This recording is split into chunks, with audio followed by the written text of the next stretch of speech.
música. Eu estudava no colégio Marista, e lá tinha uma banda marcial. E eu escutava sempre a banda tocar nos momentos cívicos do colégio e tal. E me interessei e fui buscar ver como é que eu conseguiria entrar na banda Nave Verdade. Na época eu tinha 9 anos de idade, então era tudo uma novidade, né? Uma coisa bem, vamos dizer assim, de descobrir as coisas, né? De você tá. Então eu consegui entrar na banda, comecei a tocar trompete, que é um instrumento que eu levo até hoje. Hoje eu tenho 50 anos de idade e trago o trompete comigo desde os meus 9 anos de idade. Depois disso eu procurei o Conservatório de Música aos 12 anos, comecei a estudar mais a fundo o trompete. Depois eu tive uma oportunidade de estudar um pouco na Belas Artes em Curitiba também. E isso me deu uma base muito legal assim, para aquilo que eu gosto de fazer. Toco mais popular, assim. Fiz parte da Orquestra Sinfônica, toquei erudito há muito tempo, mas a minha praia mesmo é o popular, assim. É uma coisa que eu gosto muito. Já toquei em uma banda de jazz, já fiz. Hoje eu toco em casamentos, toco em formaturas, então uma trajetória assim com o trompete que me satisfaz muito, assim. O trompete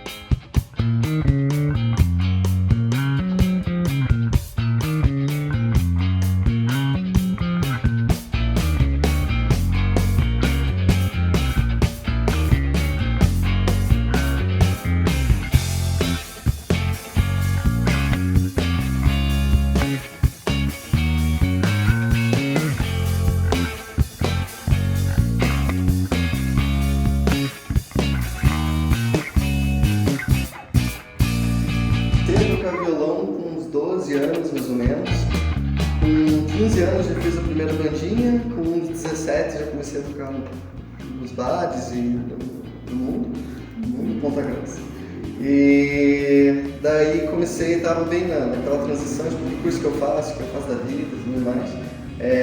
Comecei fazendo física, percebi que não era muito minha área. Daí fui pra música, acho que foi a melhor decisão que eu tomei na minha vida. Se teve uma coisa que eu acertei, foi isso. E desde então, desde acho que de 2013 que eu entrei em música, eu já comecei a trabalhar profissionalmente com isso, então já fiz alguns estágios, já tocava na noite, então a gente sempre foi desenvolvendo. Então fomos aí, já fazem uns 15, vou fazer conta rápida, uns 15 anos que eu lido com música.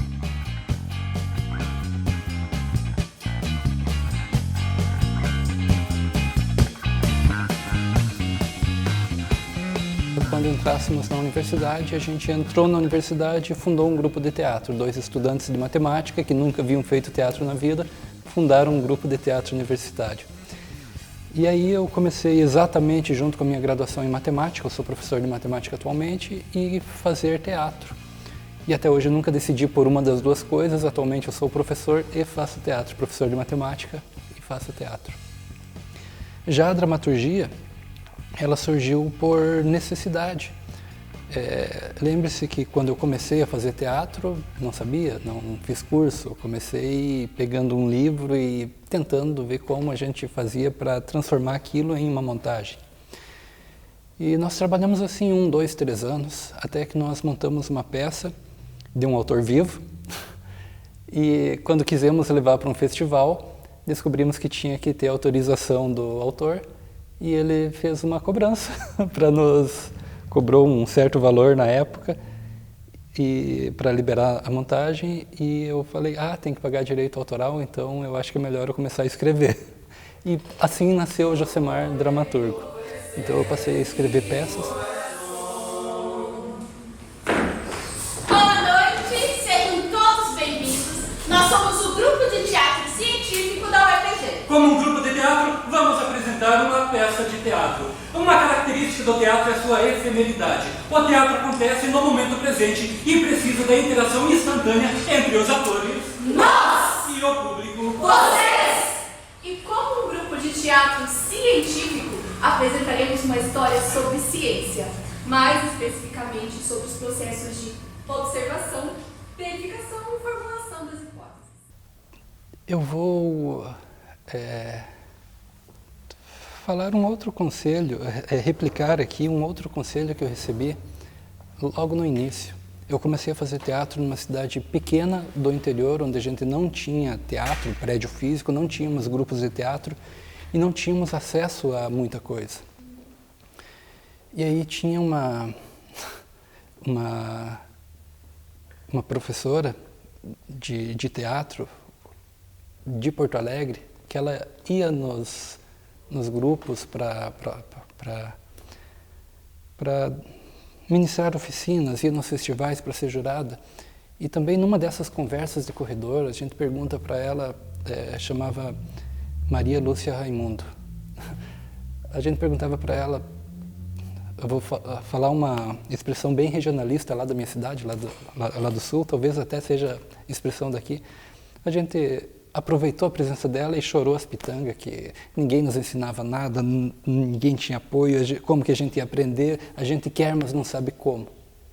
A gente quer ser ator, mas não sabe como. Aí ela olhou para nós e perguntou, existem filmes, vocês não têm teatro, vocês não têm um ator na frente de vocês, mas existem filmes.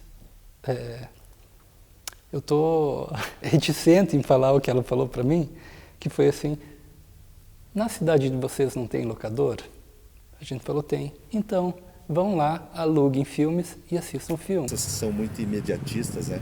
Elas querem aprender um instrumento para amanhã, ou para depois da manhã. E um instrumento, justamente, não tem como você puxar no Google e falar assim, ó, eu quero que você implante em mim um conhecimento de instrumento. Então tem que estudar de acordo com o tempo mesmo, de acordo com os seus estudos, e é um desafio sempre, né, para essa geração, você ter que aprender um instrumento assim a longo prazo, né? Então isso é um exercício, isso é muito bom, na verdade, para as crianças saberem que para atingir um objetivo eles têm que esperar, têm que ter paciência, têm que estudar. Então eu acho muito legal isso.